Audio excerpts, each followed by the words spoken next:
আসসালামু আলাইকুম। সংবাদে আপনাদের সবাইকে স্বাগত জানাচ্ছি। আমি ফিরোজ তোহা। শুরুতেই আরবে কেবলস সংবাদ শিরোনাম। বাংলাদেশের সর্বশেষ গুরুত্বপূর্ণ আপডেট সংবাদে আপনাকে স্বাগত। শুরুতে সংবাদ শিরোনাম, পরে বিস্তারিত। বিএনপি নেতা মীর শরাফত আলী সপুর নেতৃত্বে লিফলেট বিতরণ। এরপর জানিয়ে দিব, জোরপূর্বক গুমকে অস্ত্র হিসেবে বেছে নিয়েছে সরকার, অভিযোগ করলেন বিএনপির মহাসচিব মির্জা ফখরুল ইসলাম আলমগীর। এদিকে সাইবার সিকিউরিটি অ্যাক্ট সাংবাদিকদের নিরাপত্তা নিশ্চিত করে না, বলছেন বিএনপি সিনিয়র যুগ্ম মহাসচিব অ্যাডভোকেট রুহুল কবির রিজভী।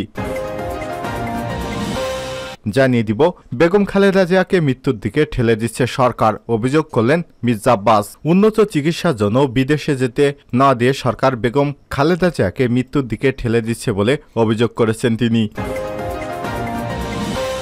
এবারে জানাবো, এখন একটাই কাজ, তারেক জিয়াকে দেশে এনে সাজা বাস্তবায়ন করব, বলছেন প্রধানমন্ত্রী শেখ হাসিনা। এবং সর্বশেষ জানিয়ে দিব, এবার মিশর ও ইসরায়েলের মধ্যে সরাসরি লড়াইয়ের শঙ্কা।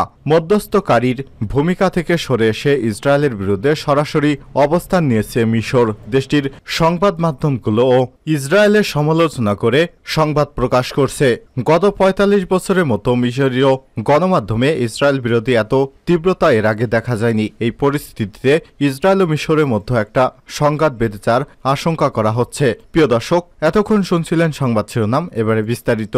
তবে তার আগে অনুরোধ থাকবে, আপনি কোন স্থান থেকে আমাদের সংবাদটি দেখছেন কমেন্ট করে জানিয়ে দিন এই সংবাদ সম্পর্কে আপনার মূল্যবান মতামত। প্রিয় দর্শক, আপনি যদি আমাদের চ্যানেলে নতুন হয়ে থাকেন, ভিডিওটি দেখতে দেখতে চ্যানেলটি সাবস্ক্রাইব করে রাখুন, যাতে করে আমাদের লেটেস্ট আপডেট সংবাদগুলো সবার আগে আপনার কাছে পৌঁছে যায়। এবারে বিস্তারিত।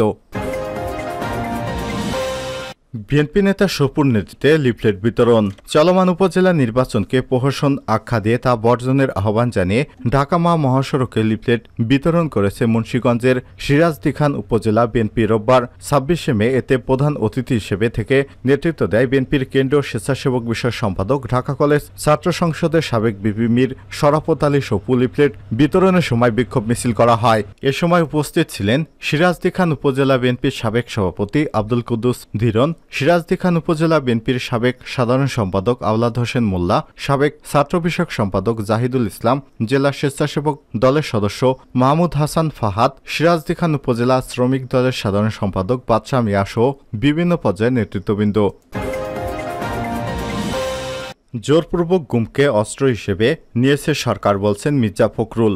বিএনপির মহাসচিব মির্জা ফখরুল ইসলাম আলমগীর বলেছেন, ভিন্ন মতাবলম্বী ব্যক্তিদের গুম এবং বিচারভূত হত্যার অমানবিক কর্মসূচি চালিয়ে ডামি আওয়ামী সরকার রাষ্ট্র ক্ষমতায় টিকে আছে। গণবিচ্ছিন্ন সরকারের দুঃশাসনের বিরুদ্ধে প্রতিবাদী মানুষের জীবনের নিরাপত্তা চরম সংকটাপন্ন। দেশের মানুষকে বাকরুদ্ধ করার জন্য একের পর এক কালো আইন প্রণয়ন করা হয়েছে। সেজন্য জোরপূর্বক গুমকে অস্ত্র হিসেবে বেছে নিয়ে এরা দেশকে এক ভীতিকর জনপদে পরিণত করেছে। গুম হওয়া ব্যক্তিদের স্মরণে আন্তর্জাতিক সপ্তাহ উপলক্ষে রোববার ২৬শে মে গণমাধ্যমে দেয়া এক বিবৃতিতে বিএনপির মহাসচিব এসব কথা বলেন। বিবৃতিতে স্বাক্ষর করেন দলের সহদপ্তর সম্পাদক তাইফুল ইসলাম টিপু। তিনি বলেন, গুম মানব সভ্যতার পরিপন্থী, কিন্তু একচ্ছত্র ক্ষমতা ধরে রাখতে ডামি সরকার গুমের মতো মনুষ্যত্বহীন পন্থায় বিরোধী শক্তিকে নিশ্চিহ্ন করার সর্বাধিক প্রচেষ্টা চালিয়ে যাচ্ছে। গভীর শঙ্কা, ভয় এবং শিহরণের মধ্যে বাস করছে দেশের জনগণ। বিশ্বব্যাপী একদলীয় কর্তৃত্ববাদী সরকার নিজেদের পথের কাঁটা সরানোর জন্য গুমকে হাতিয়ার হিসেবে ব্যবহার করে। কাউকে গুম করে দেওয়ার মানবতার বিরুদ্ধে অপরাধ হিসেবে আন্তর্জাতিক আইনে স্বীকৃতি পায়। মির্জা ফখরুল বলেন, স্বৈরতন্ত্রের ধ্বজধারী আওয়ামী লীগ সরকার বর্তমানে দ্বিতীয় বাকশাল কায়েম করার পর বিএনপি সহ বিরোধী দলের যেসব নেতাকর্মী গুম ও খুন হয়েছে, তাদের বাপ মা, ভাইবোন, স্ত্রী, সন্তানদের কান্নায় আকাশ বাতাস ভারী হয়ে উঠেছে, কিন্তু সরকার সেগুলো দেখতে পাচ্ছে না। তিনি বলেন, সবার চোখের সামনে থেকে ব্যক্তিকে তুলে নিয়ে গুম করা হলেও আওয়ামী লীগ সরকার বরাবরের মতোই গুমের বিষয়টি সকল আন্তর্জাতিক ফোরামে নির্লজ্জের মতো অস্বীকার করে আসছে। অথচ বাংলাদেশ ও আন্তর্জাতিক মানবাধিকার সংস্থাগুলোর কাছে এটা সুস্পষ্ট প্রমাণ রয়েছে। এই পরিস্থিতি থেকে বেরিয়ে আসতে হলে বর্তমান শাসন ব্যবস্থার পরিবর্তন ঘটাতে হবে। একমাত্র সুষ্ঠু নির্বাচনের মাধ্যমে গণতান্ত্রিক সরকারের পক্ষেই সম্ভব সকল মানুষের নিরাপত্তা নিশ্চিত করা, কারণ নির্বাচিত সরকারকে জনগণের কাছে জবাবদিহিতা করতে হয়। সাইবার সিকিউরিটি অ্যাক্ট সাংবাদিকদের নিরাপত্তা নিশ্চিত করে না রিজভী। সাইবার সিকিউরিটি অ্যাক্ট সাংবাদিকদের নিরাপত্তা নিশ্চিত করে না বলে মন্তব্য করেছেন বিএনপি সিনিয়র যুগ্ম মহাসচিব অ্যাডভোকেট রুহুল কবির রিজভী। তিনি বলেন, দেশে যখন মানুষের ভোটাধিকার থাকে না, মানুষের কথা বলার অধিকার থাকে না, এমন সময়ে সাংবাদিকদের ভয়ের মধ্যে কাজ করতে হয়। আর বর্তমান দেশে সেই অবস্থা বিরাজমান। সরকার এবং সংবাদপত্রের মালিকদের চাপে স্বাধীন সাংবাদিকতা এখন আর বাংলাদেশে নেই। রোববার 26শে মে রাজধানীর সেগুনবাগিচায় ঢাকা রিপোর্টার্স ইউনিটি 3 দশক পূর্ব পূর্তি উপলক্ষে কেক কাটা এবং শুভেচ্ছা বিনিময়কালে রিজভী এসব কথা বলেন। গত সেপ্টেম্বরে সংসদ বহুল বিতর্কিত ডিজিটাল নিরাপত্তা আইন বাতিল করে সাইবার নিরাপত্তা বিল পাশ করা হয়। রুহুল কবির রিজভী বলেন, ডিজিটাল নিরাপত্তা আইন এমন একটি আইন যে আইন থেকে সহজেই রেহাই পাওয়া যাচ্ছে না। যারা মুক্ত চিন্তার মানুষ তারা তাদের মতামত ব্যক্ত করতে গিয়ে কারাবন্দী হয়েছেন। এমন একটি আইন দেশে বিদ্যমান। এমন পরিস্থিতিতে সংবাদপত্রের পথ চলা দুঃসাধ্যের বিষয়। তিনি বলেন, বর্তমানে রাজনৈতিক বিভাজনের সময় ডিআরইউ অনুকরণীয় দৃষ্টান্ত।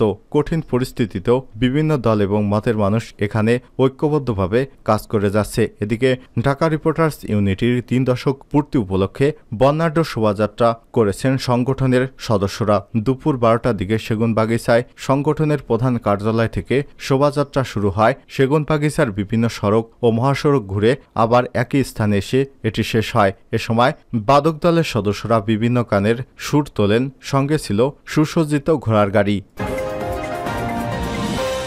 এখন একটাই কাজ, তারেক জিয়াকে দেশে এনে সাজা বাস্তবায়ন।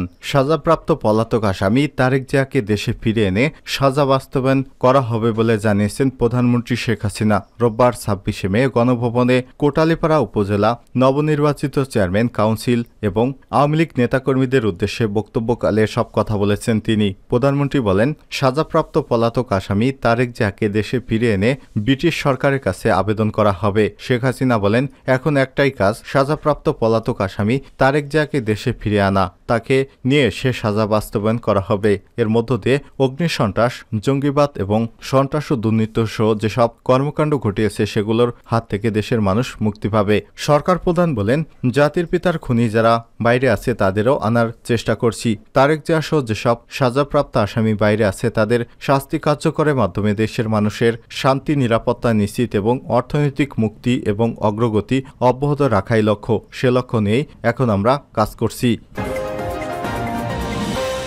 এবার মিশর ও ইসরায়েলের মধ্যে সরাসরি লড়াইয়ের সংখ্যা।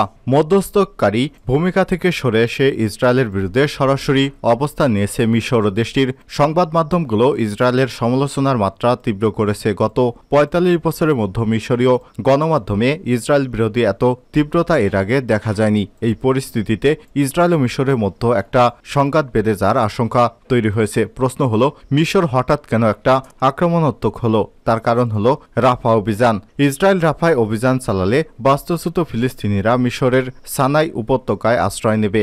এজন্য মিশরীয় কর্মকর্তারা বলছেন, রাফা অভিযান মানে ১৯৭৯ সালের চুক্তি ঝুঁকের মুখে ফেলা। ইতিমধ্যে মিশরের কিছু সরকারি কর্মকর্তারা ইঙ্গিত দিয়েছেন যে তারা ইসরায়েলের সঙ্গে কূটনৈতিক সম্পর্ক হ্রাস করবেন এবং তেল আবিব থেকে তাদের রাষ্ট্রদূত প্রত্যাখ্যান করবেন। অন্য যে কোনো সময়ের তুলনায় এবার ইসরায়েলের সঙ্গে মিশরের সংঘাতের জড়ানোর সংখ্যা অনেক বেশি। কারণ ইসরায়েলের রাফা অভিযানকে মিশরীয় কর্মকর্তারা তাদের জাতীয় নিরাপত্তার জন্য হুমকি মনে করছেন। পাশাপাশি মিশর মনে করে নিজ জন্মভূমিতে ফিলিস্তিনিদের নিরাপদে থাকার অধিকার রয়েছে।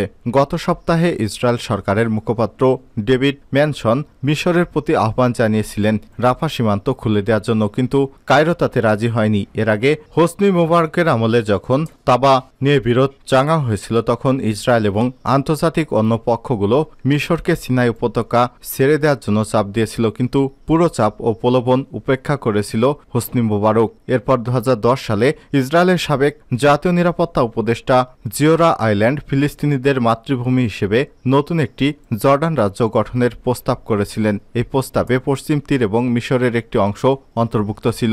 দীর্ঘদিন ধরে মিশর এটা খারিজ করে আসা সত্ত্বেও ইসরায়েল তাদের দিকে থেকে ফিলিস্তিনিদের সিনাই উপত্যকায় পাঠানোর প্রচেষ্টা অব্যাহত রেখেছে। বর্তমান সেটা বড় ধরনের সংঘাতের পটভূমি তৈরি হয়েছে। চলমান ঘটনা প্রবাহ মিশরীয় এবং ইসরায়েলিতে জামাতের মধ্যে টানাপোড়েন এমন পর্যায়ে পৌঁছেছে যে মিশর এখন তাদের পক্ষ থেকে শান্তিচ্যুত ব্যাপারটি পুনর্বিবেচনা করতে পারে। এতে ইসরায়েল যদি মিশরের বিরুদ্ধে ব্যবস্থা নেয় তাহলে মিশরও ইসরায়েলের বিরুদ্ধে পাল্টা ব্যবস্থা নিতে দ্বিধা করবে না।